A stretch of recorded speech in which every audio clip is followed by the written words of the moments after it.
que me ha parecido que sí lo has dicho en la exposición. Creo que no me ha quedado suficientemente claro. Una de las cosas que estoy meditando últimamente sobre lo que es la reencarnación o pasos sucesivas vidas es el aumento de población tan grande que hay ahora. Entonces eso, digamos, no consigo encajarlo con que seamos más o menos los mismos los que pasamos por diferentes etapas y cómo es que en la medida en que salieron los antibióticos y ciertos productos que tú conoces mejor, ser médico que yo, ha habido ese aumento tan grande de población y sigue habiendo. Sí, bueno, hay que pensar que, primero, que la población de espíritus desencarnada es mucho mayor que la de encarnados. O sea, si os parece que ya hay superpoblación, en el plano espiritual hay todavía más gente, ¿no? Lo que está ocurriendo ahora respecto a otras épocas es que hay más espíritus que pueden encarnar simultáneamente. Es decir, que antes la lista de espera para encarnar era más larga porque había menos población físicamente viva y ahora hay más posibilidades de encarnar más rápidamente. Luego también hay que tener en cuenta que puede haber espíritus que procedan de otros globos, de otros planetas, digamos que evolucionan normalmente en otros planetas, que acudan en determinados momentos a encarnar a este planeta porque el momento evolutivo es bueno para su avance. Entonces es como que son alumnos de intercambio, ¿no? Que vienen a... ¿Eh? Exactamente, son Erasmus que vienen porque aquí se está viviendo algo que es bueno para su evolución. Y luego también hay que tener en cuenta que el proceso de generación de espíritus no concluye nunca. Es decir, que no es que se cerrara el grifo de la creación hace no sé cuántos mil millones de años y ya no haya creación ahora.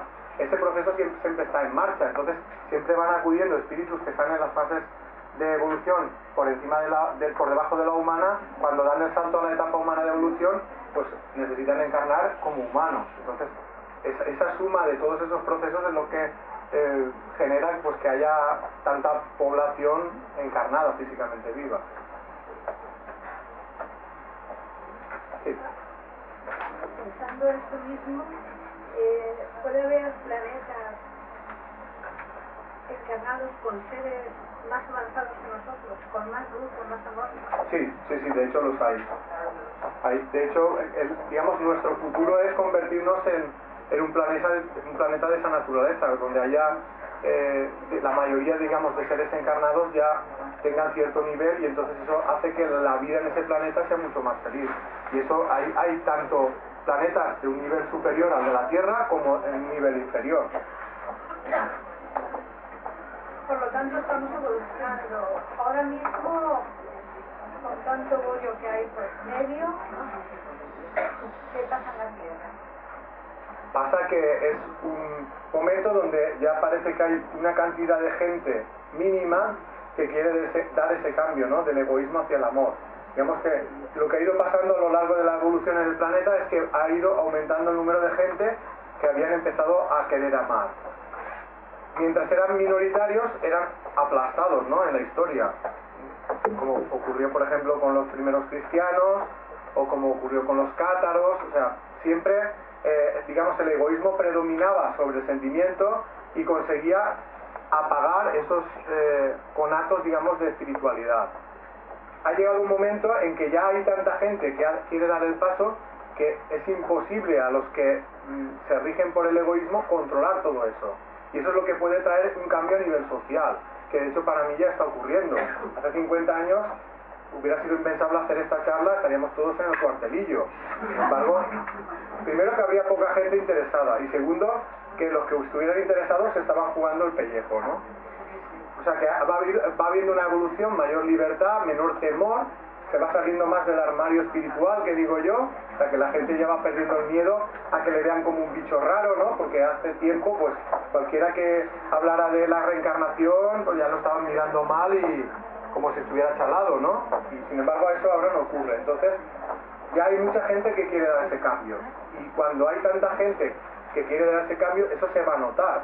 Y esa gente poco a poco irá cambiando la sociedad. Y reflejo de los cambios que va habiendo de movilizaciones sociales frente a todo esto que está ocurriendo, es un reflejo de que hay más gente que quiere dar el salto evolutivo, ¿no? A ver, yo de las 1000 preguntas que tengo y las que me surgieron cuando leí el libro, pues te voy a hacer una. Me parece que es lo que has... Sí. No, creo que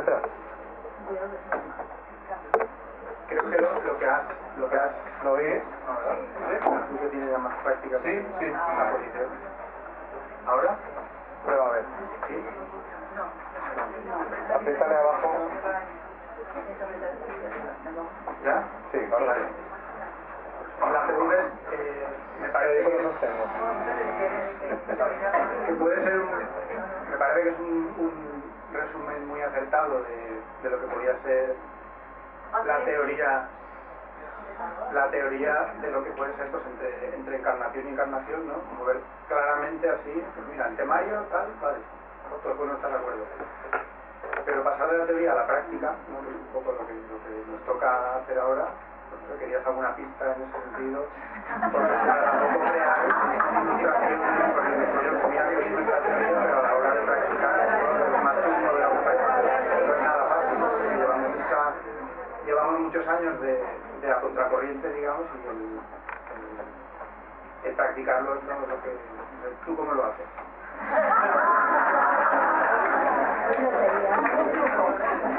Es muy buena pregunta. Bueno, en realidad el libro en la segunda parte del libro gira en torno a eso, ¿no? Cómo hacer para evolucionar, ¿no? Y creo que tiene que ser, primero, reflexionar sobre si somos felices o no en la vida. Y si no lo somos, que empecemos a profundizar en por qué no lo somos. Habrá una parte que será porque haya una represión de los sentimientos. Si esa parte está ahí, hay que empezar a tener la valentía de desarrollar los sentimientos. Y la otra parte está el tema del egoísmo, de empezar a reconocer las actitudes egoístas, que no tiene nada de malo en reconocerlas, porque todos las tenemos, y no se trata de culpabilizar ni buscar pecadores, ¿no? Como hace la Iglesia, ¿no? Sino más bien reconocer que el proceso de evolución pasa por ahí, y que la única manera de superarlo es reconocer las manifestaciones egoístas y luego, cuando ya te has dado cuenta de ellas, intentar que la próxima vez no te dominen a la hora de actuar. Y eso, claro, es un trabajo cotidiano de revisión de la vida diaria, de las cosas que has hecho en el día, cuántas cosas las has hecho porque las sentías, cuántas obligadamente, cuántas por egoísmo, y si te das cuenta de la parte egoísta y empiezas a mejorarla poco a poco, es el camino a seguir, ¿no? En el libro habla un poco de diferentes manifestaciones del egoísmo para que se pueda reconocer, y en el siguiente libro también se seguirá profundizando en ese tema, que habrá, bueno, estamos trabajando en un segundo libro que espero que salga dentro de poco, que se llamará La Ley del Amor, y entonces ahí también pues se profundizará más en cómo conseguir eso que él comenta, ¿no? Pero digamos que la base es el ir conociéndose a uno mismo y ir empezando a modificar las actitudes egoístas e ir empezando a desarrollar los sentimientos. Me gustaría saber si has conseguido ya saber quién es Isaías. Bueno, ya sé quién es Isaías. No, pero quiero decir que es que yo con la cuarta vez que he leído tu libro ya, entonces... Es un ser avanzado, como puede haber otros más, digamos que ayuda a transmitir ese mensaje del libro, ¿no? Entonces, hay que pensar que espíritus avanzados hay muchos, que todo el mundo tiene un guía, y que otra de las cosas también que tiene que ver con la evolución es también estar abierto a recibir esas ayudas que en algunos momentos necesitamos para salir de atolladeros, ¿no? Y que esa guía en la mayoría de personas actúa a través de la voz de la conciencia. Cuando uno reflexiona sobre sus cosas y a lo mejor está bloqueado, hay momentos que tienen como inspiraciones. Esas inspiraciones muchas veces son los mensajes que transmiten los guías, que te dicen lo que es la verdad, no lo que tú quieres oír. Esa es la diferencia entre la voz de la conciencia y la voz del egoísmo, ¿no? El egoísmo te dice lo que quieres oír y siempre te justifica en todo lo que haces. La voz de la conciencia te ponen alerta de cuando estás actuando egoístamente. Y a través de los sueños también te pueden ayudar a ver cosas que, digamos, se te escapan a tu entendimiento y es como que te aporta luz para que te aclares en resolver esas cosas. ¿Los guías espirituales pueden ser seres vivos? ¿Perdón? ¿Los guías espirituales pueden ser seres vivos? Quiere decir que seres que encarnan. Encarnados, claro. Encarnados. Bueno, hay el guía espiritual, propiamente dicho, está en una fase de evolución que ya no encarna. Pero también hay espíritus menos avanzados que también te ayudan desde el plano espiritual. Son más cercanos a ti en evolución y son como espíritus protectores que también necesitan encarnar como lo necesitamos nosotros. Entonces, la diferencia, digamos, que puede haber es que en el plano en el que ellos están ven las cosas más claras y frente a esa claridad de entendimiento nos transmiten a nosotros mensajes que nos aclaren a nosotros. Tal vez cuando nosotros pasemos al otro lado también actuaremos de espíritus protectores, de espíritus que son queridos para nosotros, que a lo mejor ahora están en el otro plano. Por ejemplo, cuando un familiar querido fallece y pasa al plano espiritual, en ocasiones vuelve para ayudar a los que se han quedado aquí.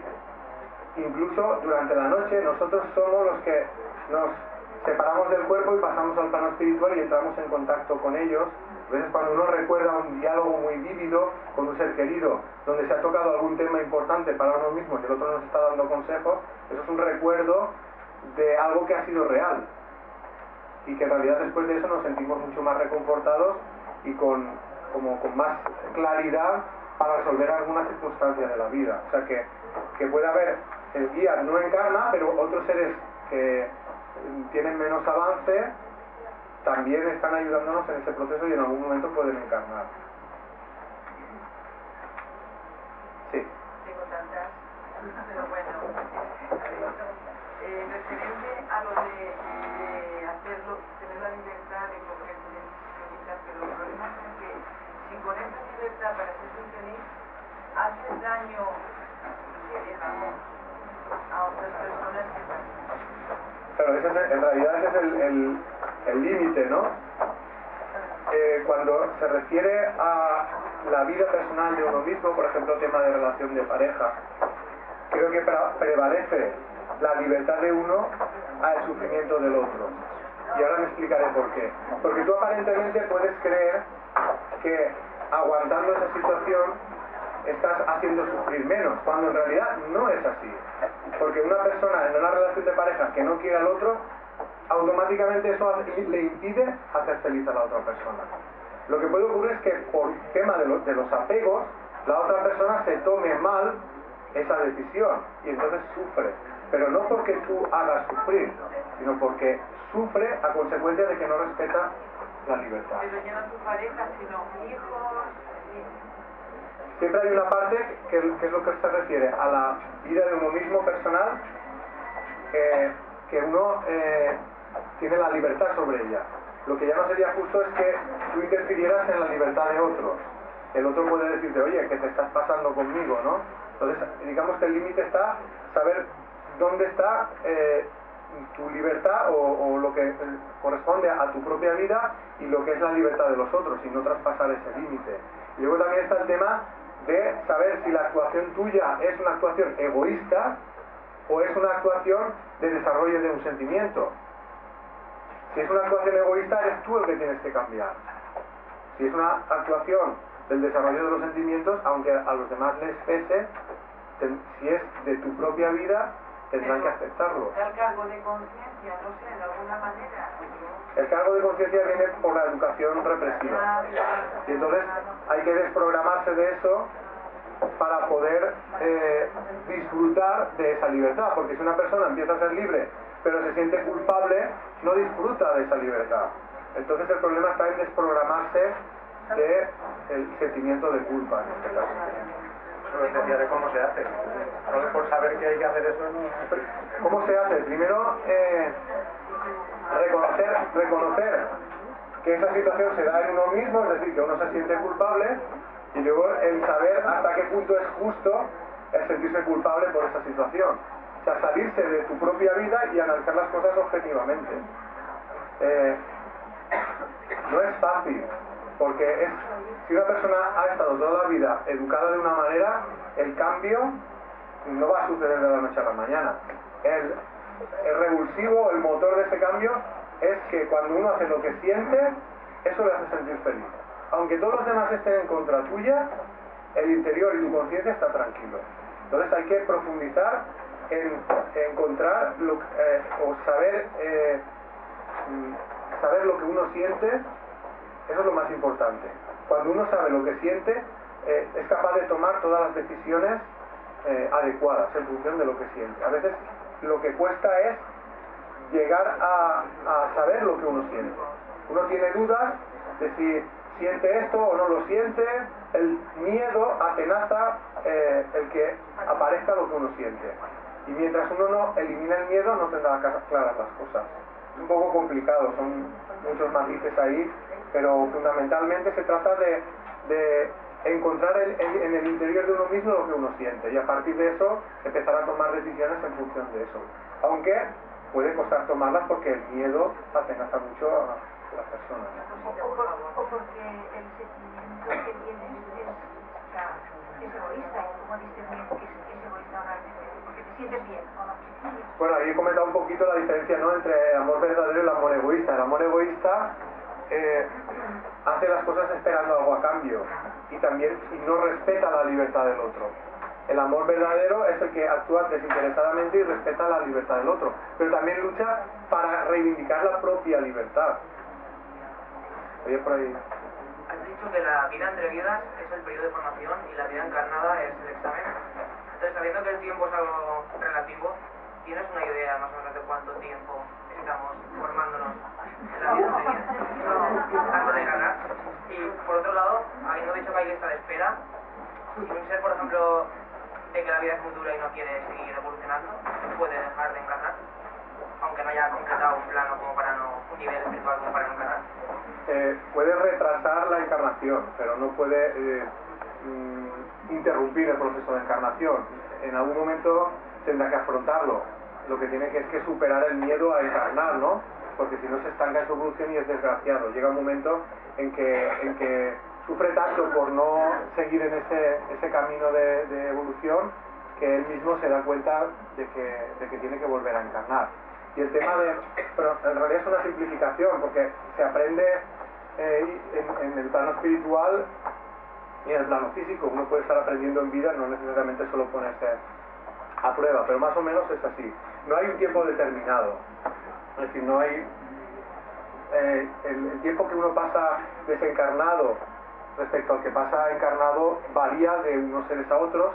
Sí que va ocurriendo que el espíritu que va avanzando espacia más sus encarnaciones, es decir, pasa mucho tiempo allí y poco aquí, pero cada vez que viene el trabajo que tiene que hacer es más duro, por decirlo de alguna manera. Mientras que el espíritu menos avanzado viene muchas veces, pasa mucho tiempo en el plano físico y pasa menos tiempo en el plano espiritual. Encarna más a menudo, ¿no?, por decirlo de alguna manera. Por favor, y si una persona ha sido atea, no creyente y todo esto, ¿tiene alguna repercusión? En realidad lo que más tiene repercusión es la actuación egoísta, más o menos egoísta en la vida. Si una persona en el mundo espiritual eso no se contempla. No se contempla. O sea, lo que se contempla es el avance en los sentimientos. Una persona que no haya creído en nada, que haya sido atea, pero que haya desarrollado los sentimientos y haya eliminado el egoísmo, cuando pasa al otro plano se va a encontrar en una situación, digamos, favorecida. Lo que sí que es cierto es que hay veces que necesitas creer en algo más allá de este mundo para tener esa fuerza para desarrollar los sentimientos. O sea que el tema de la creencia no es lo relevante. Hay personas que supuestamente son muy creyentes, pero que su comportamiento en la vida deja mucho que desear en el tema del egoísmo. Pues cuando pasan al otro plano, lo que se tiene en cuenta es la parte del egoísmo, ¿no? Bueno, creencia en los científicos, sí, o sea, en el mundo, la explosión, el Big Bang que vuelva aquí, lo que se llama, en el universo, todo eso, pero en Dios, en Jesús, en la creencia esa de eso no existe, eso no... Bueno, para mí sí que existe Dios. No, sí, no digo también. las personas que ante eso no creen, porque porque se han desencantado de cosas que han visto en la vida, en la iglesia católica, en la iglesia que fuera, por circunstancias de su vida, y han dicho, es que Dios no existe. El mundo se ha formado así, y el mundo tiene tantos y en fin, y se van a otro mundo en esa forma de ver las cosas. Sí. Eso me preocupa, Bueno, porque me toca directamente. A yo mí creo- no, bueno, sí, entiendo lo que quieres diario. decir. Aunque uno no crea en nada, eso no va a hacer que muera cuando Que se los muera el científicos cuerpo. Es sí decir, creen. A ver, sí, espiritualmente todos tenemos vida eterna, ¿vale? Esto no depende de la creencia que uno tenga. Y todos estamos, digamos, destinados a ser felices con nuestro propio esfuerzo. Y yo creo que el tema de que haya mucha gente que no cree en nada, más bien ha sido porque se ha dado cuenta que hay muchas cosas que son mentiras, y para no creer en mentiras han dicho, pues no creo en nada, ¿no? Es decir, la Iglesia ha hecho más ateos que incluso que creyentes, ¿no? Entonces, eso espiritualmente no es lo que se valora el cambio que haga en uno mismo. Hay personas que por intuición tienen unos valores, una ética personal, que aunque no crean en ninguna religión ni nada de eso, se guían por eso, y eso cuando pasa al otro plano hace que estén avanzando, ¿no? Eso es lo que me reconforta, porque sé cómo era como persona, y eso me reconforta. Yo digo, yo no creo que haya un Dios o que cuando vayas allá te juzgue porque tú en tu vida lo has negado, no creías, incluso me decía a mí, parece mentira que tú creas, que tú... Era mi padre concretamente, ¿vale? Y a mí eso siempre una cosa que tengo aquí dentro, porque yo sé que era una gran persona, modestia aparte, pero era así, y era incapaz de hacer daño a nadie, y era una persona estupenda. Pero esa creencia pues a mí me tiene preocupada cuando ya falleció. Yo digo, yo creo que no puede estar mal, ni puede estar pasando. No, yo creo que no. No, tranquila, que eso también es una creencia muy que la Iglesia ha generado ese temor, ¿no? Sueño con él y lo veo feliz, y lo veo viviendo, y lo veo bien. Pues quédate con eso. ¿De allí no? Sí. Sí, tú. Has comentado que para evolucionar hay que desarrollar el amor. Entonces, hoy en día proliferan muchísimas técnicas para, supuestamente, haciendo cierta técnica vas a evolucionar, con lo cual, en realidad, tú no estás haciendo un trabajo en la vida cotidiana, sino que tú te vas, te metes 2 horitas a una actividad, se supone que tú te pagas tu dinerito y después vas a tener unos resultados de evolución. Yo quería saber tu opinión respecto a este tema. Pues que no es así, porque eso sería lo mismo que ha hecho la Iglesia, ¿no? Tú tienes que ir a misa, con eso ya te salvas, ¿no? Creo que si no hay un trabajo con uno mismo, da igual lo que hagas, o sea, uno puede conseguir con ciertas técnicas relajarse más o menos, y todo eso está bien, quiero decir que no pasa nada, pero eso no es el trabajo de evolución espiritual. Estamos confundidos en muchas cosas, pensamos que por hacer reiki, hacer yoga, tai chi, todo eso ya, con eso ya está todo hecho, ¿no? Y somos espirituales. No, la espiritualidad no es eso. Eso está bien si uno lo quiere hacer y le ayuda en su vida, pero el trabajo espiritual es el desarrollo de los sentimientos y la eliminación del egoísmo, ni más ni menos. Lo otro es como accesorio, ¿no? Como los curas que venían los trocitos del cielo. Las bulas de indulgencia. Venían trozos del cielo y ya de esas personas. Claro, y el que caía en la trampa pues pagaba y se pensaba a lo mejor, pero creo que eso es un autoengaño porque no funciona así. Tenías tú una mano y luego Si me das permiso para darle mi opinión a esta señora de rojo, que estoy preocupada. Personalmente en mi vida, yendo por el camino ateo, negando a Dios y buscando la felicidad, he avanzado muchísimo más que cuando de pequeño me llevaban por el camino religioso marcado y condicionado.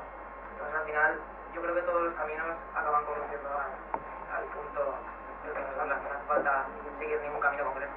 Simplemente buscar tu ser más feliz y ya está. Es que voy a ser muy clara. Cuando se pasó una guerra civil, mi padre estuvo en prisión, ¿vale? Entonces los curas entraban a confesar y no era obligación confesar, era voluntario. Y automáticamente iban al paredón. Y automáticamente iban a picar piedras. Y automáticamente iban... Pero eso... no puedo. Bueno, Entonces, claro, igual curas que monjan, ¿no? En dictadura, eso, mi padre dijo, es que no existe Dios. Porque como unas personas que están dando su palabra y que tal, hagan eso. Porque si no, pues no se confesaba, sino decían, no, es voluntario. Y luego, nada. Por eso he dicho que la Iglesia ha generado mucho ateísmo, claro. Es como el que dice, el que se da cuenta que la Tierra no es plana y dice la Tierra no existe. No, sí, la Tierra existe, pero no es así. Entonces con el tema de Dios estamos convencidos o sabemos que el Dios no es de esta manera, no es un Dios vengador ni que haga daño. Pues reconozcamos que eso es mentira y miremos si hay otras opciones, porque el negarlo es simplemente facilitarle la faena a ellos, porque les da la exclusividad de Dios, ¿no? Es decir, bueno, como tú no crees en nada, yo me quedo con la exclusiva de decir cómo es Dios y yo me autoasigno representante de Dios. Y eso es lo que ha ocurrido con el tema de la Iglesia. Que dentro de la Iglesia me quedo yo con la parte positiva de la gente misionera que está allí, que se levantan a las 6 de la mañana para la úlcera de Burodi, no sé qué, para curar esto, de eso, o sea, que también vale fuera. Cuando aquí estamos hablando de la Iglesia me refiero más bien a la institución, ¿no? A la oficialista. Pensar que a la oficialista. Humanos en mayor o menor nivel de evolución hay en todas las facetas del mundo, dentro de las iglesias, fuera. Es decir, tú puedes encontrar, incluso por ejemplo, en el tema de los partidos políticos, aparentemente, pues fulanito es de derechas, y encuentras dentro de esa gama hay personas súper egoístas y personas más avanzadas con mejor corazón, y en el tema de las izquierdas lo mismo. Entonces, en realidad eso son como etiquetas, cuando en realidad cada ser humano tiene su evolución, mayor o menor, y eso es lo que refleja en la vida. Entonces, el tema, dentro de la iglesia habrá personas, bellísimas personas, que son las que les mueven a hacer cosas, pero la jerarquía no es la que hace eso, la jerarquía es la que utiliza el trabajo de otros y se apunta al tanto cuando ellos actúan de una manera diferente. Una pregunta de usted. Sí, era yo. Mira, a raíz del terremoto de Lorca murieron 2 mujeres embarazadas, 7 u 8 meses. Estos bebés no llegaron a nacer. ¿Qué sentido tiene el que no hayan llegado a nacer y hayan decidido gestar? ¿Me entiendes? No han nacido, no... Bueno, esa situación no solo en el terremoto, sino que ha ocurrido en el mundo muchas veces. Pensad que el tiempo desde la concepción hasta la gestación, ese espíritu ya se ha ligado a ese ser y ya está viviendo experiencias. Que puedan ir más allá o menos, claro, cuanto más larga la experiencia, más provecho le sacas. Pero ese proceso también te puede enseñar. A veces hay seres que han interrumpido la vida de otros seres en otras ocasiones y vienen a vivir lo que es la sensación de que te interrumpan esa oportunidad de encarnar cuando tú quieres encarnar y bruscamente se interrumpa. O sea que todo ese proceso, aunque pensemos que no tiene sentido, lo tiene desde el punto de vista espiritual. Y una pregunta un poco tonta. En televisión salen muchas personas que dicen, soy una mujer atrapada en el cuerpo de un hombre. O al revés, dice. ¿Eso es verdad, es real o...? Suele ocurrir, eso en el próximo libro, no es que se equivoque, es que se han ligado mucho a la personalidad de la vida anterior. Es decir, hay personas, o sea, el espíritu no tiene sexo. Digamos que el sexo es una cualidad que se adquiere al encarnar. Pero sí que es cierto que hay espíritus que encarnan más asiduamente en un sexo que en otro, que lo prefieren y que están bastante ligados a eso. Cuando un espíritu cambia de sexo al encarnar y no se ha desprendido de la personalidad de la vida anterior, al 100%, es decir, se identifica al 100% con la personalidad de la vida anterior y al 0% en el de esta, vendría un caso de transexualidad. Si hay un 50-50 puede venir la homosexualidad porque digamos que hay cosas que se llevan de la personalidad anterior, pero no hay una identificación con el sexo contrario. Entonces puede venir un tipo de homosexualidad, o sea, y algún tipo de bisexualidad porque hay mezcladillo entre la personalidad anterior y la posterior. Eso es una pregunta. Sí.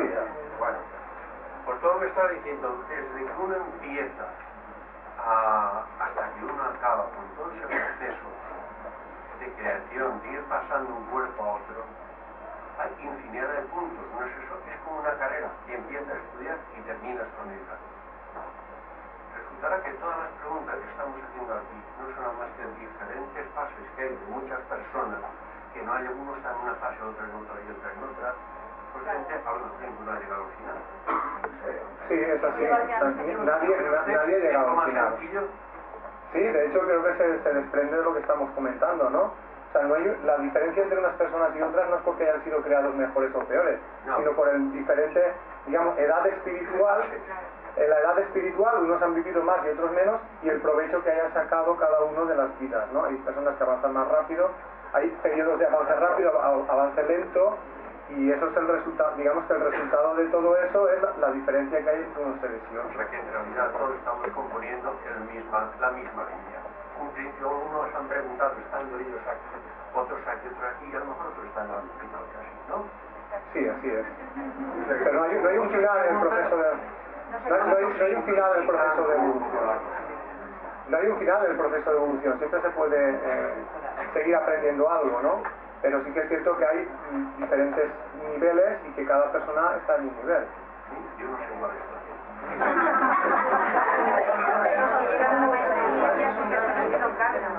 ¿Alguna pregunta más?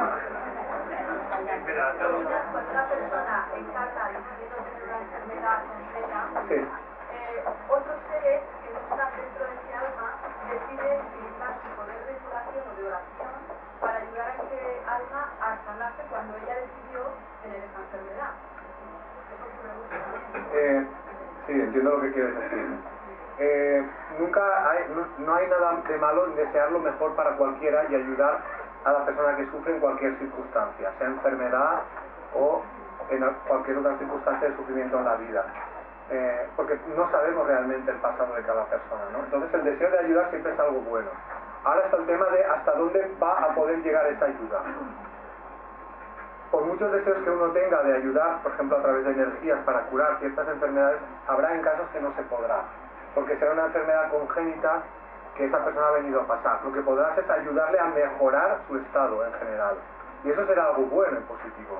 Habrá enfermedades que se habrán producido por algún tema de conflictos emocionales que cuando esa persona haga el cambio y con la ayuda de otras personas, bien energética o bien emocional, esa persona se pueda curar. Entonces, digamos que el éxito, entre comillas, de la curación va a depender un poco de dónde viene esa enfermedad y con qué propósito, por qué ha sucedido esa enfermedad. A veces es una enfermedad de origen kármico y ahí no podrás, digamos, curar la enfermedad completamente, pero si es una enfermedad que se ha producido por algún tema emocional, sí que se puede llegar a curar. No, bueno, he sido un poco como el tema que ha surgido al final, de si se llega a un proceso en el que ya no hace falta volverse a reencarnar, ya hay, como has dicho, además que es como hay como una unidad en ese mundo espiritual con Dios, pues ese proceso, digamos, es eterno, que es lo que ya se ha comentado. Bueno, para mí el proceso de evolución es indefinido, es decir, siempre puedes aprender algo. Es decir, que nunca estás ocioso ni hay un tope en la evolución, pero sí que hay un momento en que no es necesario encarnar en los mundos físicos para continuar ese proceso evolutivo. O sea que es un poco una mezcla de las dos cosas. Ese proceso de evolución te va acercando a Dios, por decirlo de alguna manera, pero no te fusionas perdiendo tu individualidad. Es decir, tu individualidad y tu voluntad la conservas siempre, porque si al final la perdieras sería un trabajo estéril el proceso de evolución. Más bien lo que hay es una integración de tu voluntad en la voluntad de seres más avanzados, porque la compartes, por la evolución que tienes, compartes esos mismos principios espirituales. ¿No te conviertes en una unidad? ¿No es algo que se fusiona en un solo? Se integra. Integrar, la diferencia entre fusionar e integrar sería que la integración te mantiene tu individualidad y tú voluntariamente cooperas con otros seres que tienen la misma intención que tú. La fusión implica como pérdida de la identidad.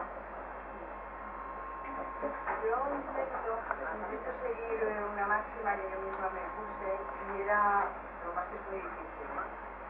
Era, siempre se dijo que Jesús dijo que no hagas a los demás lo que no quieras que te hagan a ti. Y yo siempre añado, pero no permitas que te hagan lo que tú no harías a los demás. Me gustaría saber qué opinas, si eso de alguna manera es muy radical o... No, lo considero muy coherente y muy lógico. Por eso he hablado tanto del tema de luchar por la libertad de uno mismo, ¿no? O sea, no permitas que nadie interfiera en eso, porque eso es algo que te genera sufrimiento. Y ya que lo tomas como algo importante, también tomarás importante en respetar la libertad del otro. O sea, que lo veo una máxima muy acertada. Cuando lo intentas, parece que intentas ser un poco egoísta, ¿no? Esto es muy radical, es que... Lo que habría es que, digamos, profundizar en el tema de si lo que haces lo haces realmente por un respeto a tu libertad o es un acto egoísta de tu parte. Eso es lo que habría que profundizar, porque a veces se mezclan las cosas, ¿no? Y uno cree que no, yo no quiero que nadie toque mi libertad, pero a veces también es que somos expansivos en nuestro egoísmo, ¿no? Pero como definición, como lo has dicho tú, para mí es muy acertada. ¿Había por allí detrás unas manos? Sí. Nosotros evolucionamos, pero llega un momento que dejamos de evolucionar, es decir, ¿qué pasa No, lo he dicho antes. Eso sí, a veces nos cuesta entender, ¿no? ¿Qué puede estar pasando o qué puede uno aprender en un nivel muy avanzado, como el niño que está en primaria, cuando ya está tocando las matemáticas, sumar, restar, multiplicar y dividir, pues dice, ¿qué hay más allá de esto? ¿Qué es estudiar en la universidad, no? No se lo puede imaginar. Pues lo mismo ocurre con la evolución en planos muy avanzados. Nuestra capacidad no abarca lo que se puede estar aprendiendo en esos casos. Pensamos que hasta donde nosotros imaginamos ese es el tope, ¿no? Cuando en realidad, a medida que vamos avanzando, se nos va abriendo el camino y vamos conociendo lo que podremos llegar a aprender cuando estemos ahí. Entonces no hay un tope en el proceso de evolución. Es como los números. Tú puedes contar, me dices un número muy alto y yo te diré otro, y tú me dirás otro y así indefinidamente. No hay un tope. ¿Había otra mano ahí detrás? Cuando volvemos a encarnar, venimos cerca de la familia que hemos vivido, que hemos estado viviendo antes. A veces sí y a veces no. Hay espíritus que sí que es cierto que hay veces que hay como una línea familiar donde espíritus prefieren encarnar normalmente digamos en los descendientes de esa familia, y hay veces que no, puedes dar un salto y cambiar a otro país, a otra cultura, pero a veces sí. Sí, bueno, que como levantáis he perdido el hilo. Sí. Hablando del tema de no hagas el alternativo que no quieres que hagan así, ¿por qué nos cuesta tanto a los humanos simpatizar y aplicar eso a otras especies, de otros seres que también sufren y nosotros comemos y los llevamos puestos?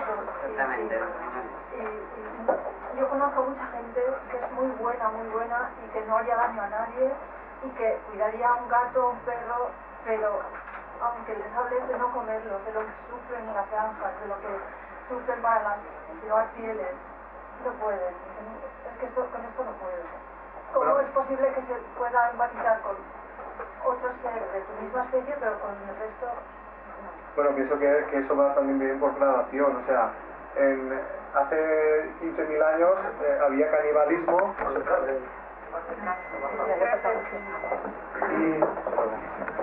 y al ser humano le parecía normal comerse a los de su propia especie, y ahora eso nos parece una atrocidad, ¿no?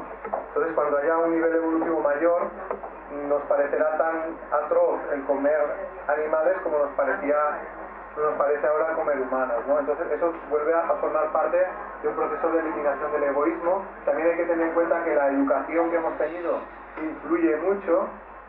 Si una persona ha sido educada, esto es lo bueno, lo verdadero, hay que comer carne para estar sano y tal, pues eso hace que muchas personas se queden con eso. Cada persona tiene su momento y hay personas que dan el paso antes, digamos, hacia el vegetarianismo y otras después. Hay personas que avanzan mucho en unos aspectos y menos en otros, y personas a la inversa. O sea que cada uno tiene un proceso personal de evolución y en algún momento pues llegará el momento en que tenga más respeto por los animales. Vale, está claro que tenemos que seguir un cambio de evolución y todo esto, pero en función de por qué existe este camino que tenemos que evolucionar, en función de qué, por qué. El fin de llegar a un nivel más alto, pero bueno, ¿por qué tenemos que hacer todo este proceso? Porque así el mérito de la felicidad será nuestro. Para mí el creador, porque uno puede decir, ¿por qué Dios no ha creado las cosas ya perfectas, no? Para que el mérito de esa perfección sea nuestro. Es la diferencia que puede haber. Tú imagínate que en una carrera de maratón dijeras, no, tú aunque no corras la carrera, tú ven aquí y nosotros te damos la medalla de oro. Y entonces, ¿qué mérito tendría el hacer eso? No tendría ninguno, porque hagas lo que hagas, recibes ese galardón. Y la persona no se siente satisfecha por nada, porque no ha sido ningún esfuerzo de él. Digamos que el trabajo de perfeccionamiento, al recaer en ti, en tu voluntad y en tu esfuerzo, hace que cada vez que hagas un logro, te sientas feliz por el logro que has realizado. Y esto es lo que te hace ser feliz. Entonces, el proceso de avance y de desarrollo de la capacidad de amar en sí mismo es el que genera la felicidad. Si todo ya estuviera hecho para ti, que te fuera dado, no lo apreciarías. Pues sería como el valor que le da un niño a un juguete que compra en una tienda al que le puede dar si lo ha creado él mismo. Generalmente el niño, si lo ha creado él mismo, el proceso de crearlo ya le ha reconfortado, y el jugar con él le llena más que si lo ha comprado en una tienda y no ha participado en ese proceso. Y empezamos siendo semilla, animal, está evolucionando así. El principio espiritual sí que tiene un proceso de progreso desde un principio muy sencillo hacia un proceso más avanzado. Eso no quiere decir que tú encarnes en una piedra o en una semilla.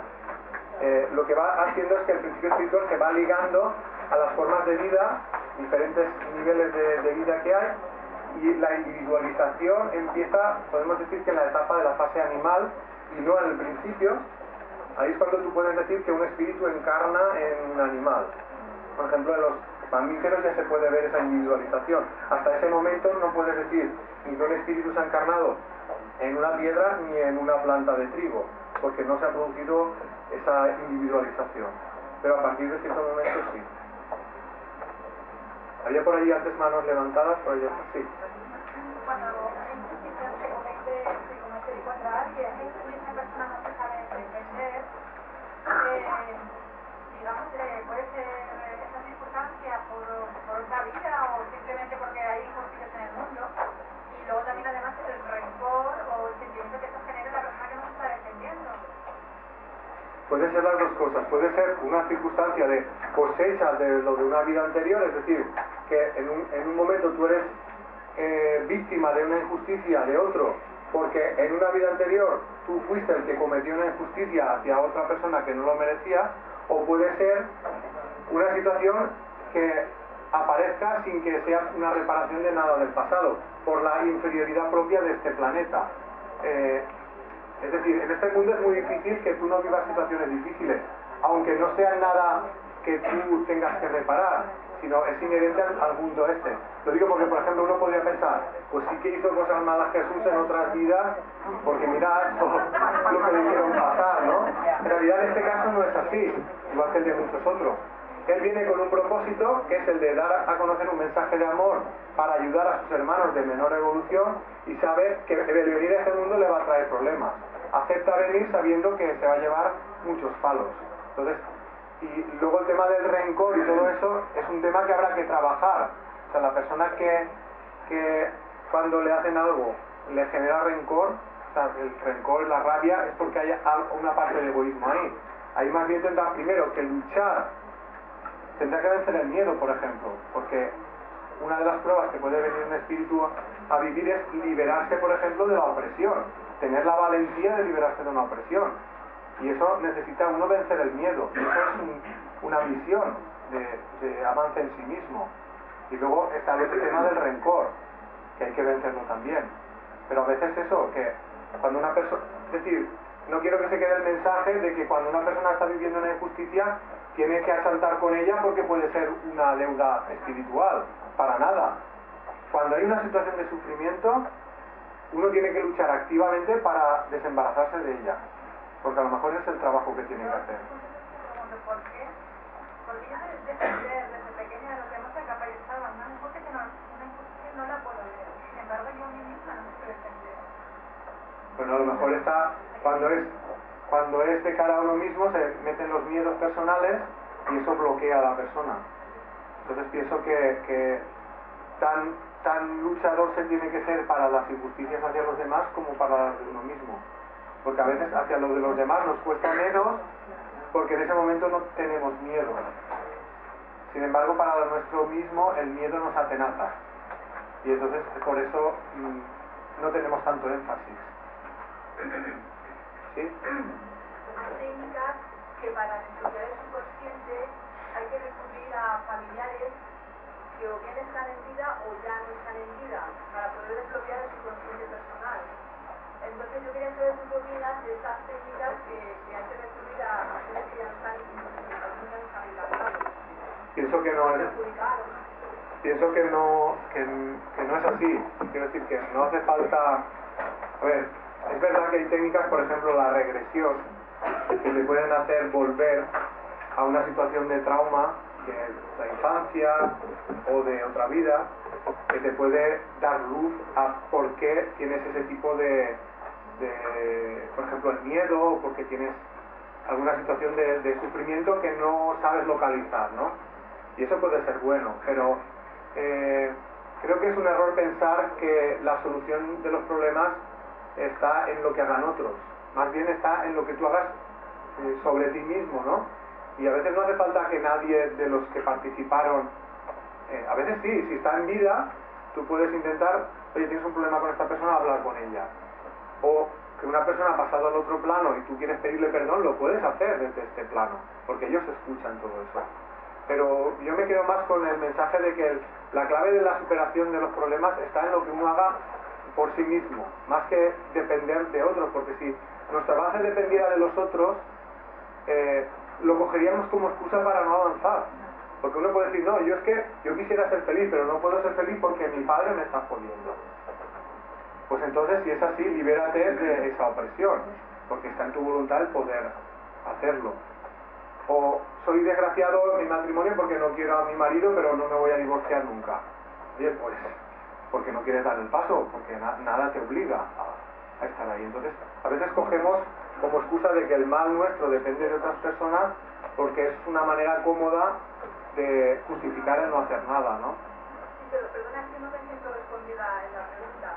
Tú qué dices por lo de las constelaciones familiares, ¿no? Perfecto. Bueno, mi opinión es que las constelaciones familiares puede ser algo que a uno le haga recordar cosas que tiene pendientes, pero que es muy difícil que lo que depende de sí mismo salga a relucir ahí. Porque ahí lo que va a salir a relucir son las cosas que uno quiere que salgan. Y generalmente esas cosas son lo que me ha hecho mi padre, lo que me ha hecho mi madre, lo que me ha hecho mi no sé qué, pero uno no saca a relucir lo que él ha hecho. Eso es más difícil que salga ahí. Entonces se quedará como un trabajo parcial. El trabajo completo es la sinceridad de uno mismo, y eso a veces es muy difícil que salga cuando hay tantas personas que cada uno es de su padre y de su madre y encima tú no los conoces. Es difícil que tú exteriorices cosas muy personales tuyas ahí. Puede tener un efecto benéfico en algunas personas, pero no podemos condicionar el avance solo a ese tipo de terapias. A ver, yo... Bueno, sí. Sí. Perdón. No, estaba interesada, a ver, ¿por qué una persona que le ha acontecido ocasiones esporádicas tener la gozada de tener viajes astrales, cuando esa persona quiere de verdad hacerlo, no logra hacer ese salto? ¿Por qué? Y sin embargo, sin desearlo, le ha venido así de golpe. ¿Por qué será eso? Bueno, hay veces que es verdad que se han producido tomas de conciencia, o sea, de la salida del cuerpo, porque en realidad todos salimos del cuerpo por la noche. Lo que pasa es que la conciencia de esa salida es mayor o menor dependiendo de cada persona, incluso de cada momento. A veces hay mayor sensibilidad y eso hace que recuerdes mejor esas salidas. Hay veces que hay personas que salen fortuitamente, por ejemplo, por una anestesia, una persona que van a operarla, y una anestesia puede tener el efecto de hacerte salir del cuerpo repentinamente y tomar conciencia de eso. Y hay personas que a través de accidentes o incluso sin que haya nada. Sin que haya nada, vale, y con entonces, plena conciencia, no a través del sueño, cuando se busca, ¿por qué no? Eso es un proceso natural del ser humano, el salir del cuerpo. El tomar conciencia de esa salida te facilita el ver cómo es la vida en realidad. Y entonces hay que aprovechar, si eso ocurre espontáneamente, Lo bueno sería aprovechar esos momentos. Lo que suele ocurrir es que esa persona, cuando esto sucede, no suele estar preparada y se asusta. Y el asustarse le hace tener reparo a volver a salir. Y algunas personas luego, aunque lo intentan, hay una mezcla entre el temor, luego hay una impaciencia, porque cuando uno está impaciente por salir, esa impaciencia le genera desarmonía y eso le impide la salida. O sea que si una persona ha salido espontáneamente sin buscarlo, podría salir practicándolo. El tema es si esa persona va a tener la suficiente constancia para practicar hasta conseguirlo. Y luego también hay que saber por qué lo quiere hacer. Si es por una curiosidad, seguramente se cansará. Si es por algo que sea importante para su avance, puede ser que salga. A veces las salidas fortuitas son porque esa persona en ese momento, esa experiencia, le va a ayudar a algo de su vida. Y en ese momento se ha producido porque esa persona lo necesitaba. Y luego más adelante ya no lo necesita y no aparece espontáneamente. Entonces, es complicado porque cada persona es un mundo y es muy difícil saber el porqué en cada caso. Pero generalmente la que ha salido espontáneamente es una persona privilegiada. Sin embargo, esas personas dicen que han sentido mucho miedo, porque han tenido miedo de algunas que lo han vivido se han asustado. Pero el miedo no viene de la experiencia en sí, viene de que tenemos miedo a lo desconocido. Y muchas personas cogen miedo a no poder volver. Eso es lo que suele pasar. Y como a veces vuelven y les cuesta un rato en recuperar el movimiento del cuerpo, se asustan de esa situación. A lo mejor no ha sido el caso tuyo, pero el de algunas personas. No, el primero sí, me asustó, pero luego fue tan maravilloso y luego lo buscarlo y pasó. Hay técnicas de relajación para intentar conseguirlo, pero uno no se debe obsesionar con eso, porque la idea de venir a este mundo es avanzar y a veces no es necesaria la experiencia de la salida del cuerpo para hacer eso. Si en vez de obsesionarte con eso te relajas, tal vez vuelvas a estar en posición de volver a salir. Yo te quería comentar lo de las almas gemelas. ¿Tú crees que eso puede darse o en el tema de que coincidamos aquí con tu pareja, con tus hijos, con gente que tú ves que tiene mucho afín contigo, ¿no? Y hay gente que por lo que sea siempre tienes ese rechazo ya de entrada porque, o conociéndolo o sin conocerlo, hay veces que no contactas, ¿no? Pero personalmente, contigo, ¿no? Que pueda llegar a en el terreno personal, ¿no? De convivir aquí. Sí, muchas veces muchos espíritus que son almas gemelas se encarnan y si lucharan para vivir con los sentimientos se llegarían a encontrar, incluso vivir, por ejemplo, como pareja. Pero la realidad dice que al final pocos lo llegan a conseguir, porque digamos que antes de eso ya se han entretenido en otras cosas y luego les cuesta deshacer los lazos que han establecido. Pero pueden llegar a encontrarse. Sí. Pero no es fácil. No es fácil porque si estuviéramos muy avanzados en los sentimientos sería bastante sencillo, pero como todavía no lo hemos logrado, al final con los dedos de una mano se pueden contar. Bueno, pero una alma gemela se supone que es porque está en el mismo nivel de... Es un espíritu afín a ti, al 100%. No hay otro, solo hay uno. Tú puedes tener mayor o menor afinidad con otros seres. Y cuando, por ejemplo, hay poca afinidad, pues puede venir esa situación de rechazo que tú no sabes explicar, ¿no? Porque dices, ostras, pues si no lo conozco ya siento un rechazo. A veces también son los defectos semejantes los que hacen que dos personas se rechacen. Pero sí que opino que existen las almas gemelas y que si dos personas se encuentran, son almas gemelas y se encuentran, la lucha está por intentar estar juntas, aunque tengan muchos impedimentos para estarlo. Pero aquí, aunque estén juntos, no tener una vida que no se supone que es una vida como tenemos idealizada, ¿no? De que puedes tener tus confrontaciones y tus malos por... El que sea alma gemela no significa que sea perfecto, o sea, todo el mundo tiene sus defectos y habrá choques como puedan haber Pero pueden tener una vida plena, ¿no? O sea, una vida... será lo más pleno que se pueda vivir, teniendo en cuenta que los efectos también interfieren en la felicidad. ¿Se quedan? ¿Qué has comentado? Pues es que ya me sacaste y no sé exactamente lo que te quería preguntar. Ah, sí, sobre los sueños. Estaban hablando sobre los viajes astrales. Y sí, cuando tenemos sueños y los recordamos, exactamente qué significan, porque yo particularmente sueño muchísimo. Me despierto con la sensación de haber estado viviendo en otro plano, otra vida, y una vida paralela a la que estoy viviendo, con personajes que o bien conozco o desconozco, que no son siempre... A veces la gente dice, no, esas son vivencias que tienes durante el día, que al dormir pues las transformas en el sueño, pero yo no las vivo de esa manera, porque igual son cosas que no tienen nada que ver con lo que ha pasado durante el día. Bueno, ahí los sueños pueden ser de diferentes orígenes. Un origen puede ser preocupaciones del día a día, otro puede ser vivencias que se han tenido cuando uno se ha separado del cuerpo y que recuerda parcialmente, y a veces es una mezcla de las dos cosas. O sea que hay muchas posibilidades ahí.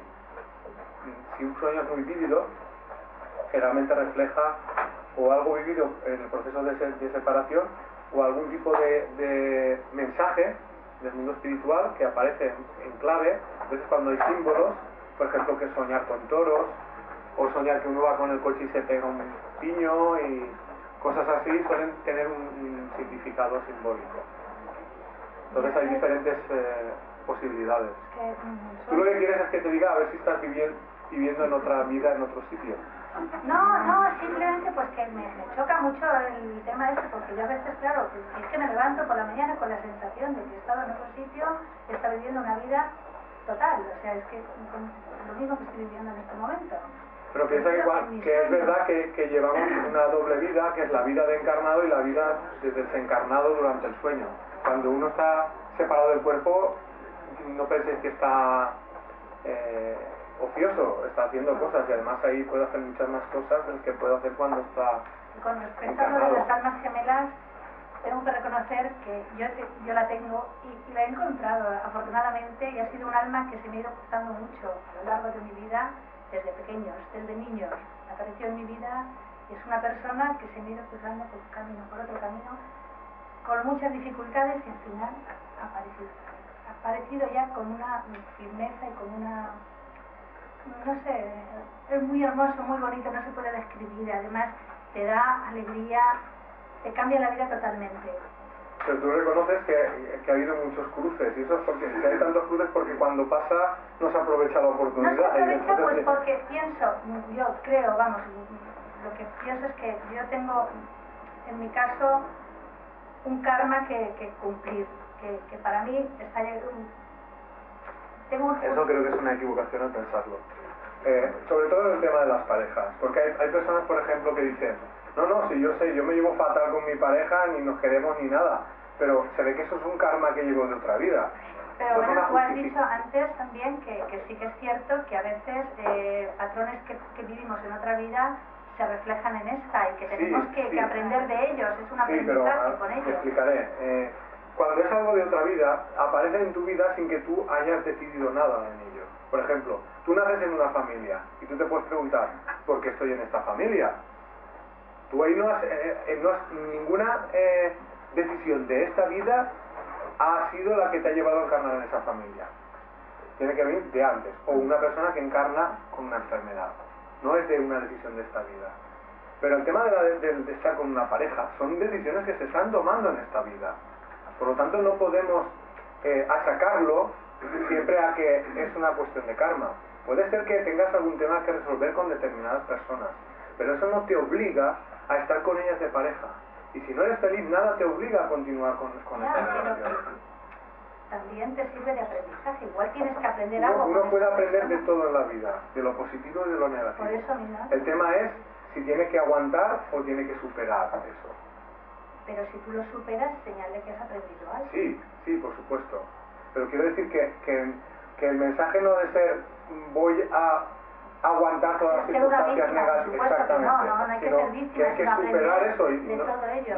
lo digo porque a veces puede uno caer en la trampa de utilizar lo nuevo que aprende para seguir justificando las decisiones que ha tomado, que son decisiones que le hacen sufrir. Y el tema de parejas Lo veo en este caso como un aprendizaje, pues que aprendes con ello, pues fuerte, afrontar las cosas de otra manera, amar. Bueno, a ver, yo lo que más se aprende para mí de una relación donde no hay sentimientos es saber qué es lo que es una relación donde no hay sentimientos y qué es lo que uno siente cuando está viviendo esa relación, que generalmente es sufrimiento. Eso es lo que más se aprende. Y luego otra cosa que se puede aprender si lo superas es tener la valentía de no quedarte ahí, o sea, coger fuerzas cuando ya conoces lo que son los sentimientos, fuerzas para luchar, para hacer lo que uno siente. Es que eso es lo que más se aprende. debilita mucho cuando estás en una relación así. Llega un momento que estás aguantando y dices, bueno, pero el sufrimiento es un síntoma de que tú no tienes que estar ahí, ¿no? Digo yo, claro. Sí, pero también hay que analizar el sufrimiento de dónde viene. A veces el sufrimiento de que tú no quieres a una pareja, y a veces también hay sufrimientos que no es por eso, son sufrimientos por actitudes egoístas de uno mismo. Por ejemplo, el tema de los hijos, ¿no? El tema de los hijos. Es que mi hijo me hace sufrir. A ver, explícame por qué te hace sufrir. Porque es que mira lo que hace, que no me hace ni caso. ¿Cuántos años tiene tu hijo? 35. ¡Ostras! Es un adulto. ¿Cómo esperas tú que tu hijo haga lo que tú quieres de su vida? Es libre.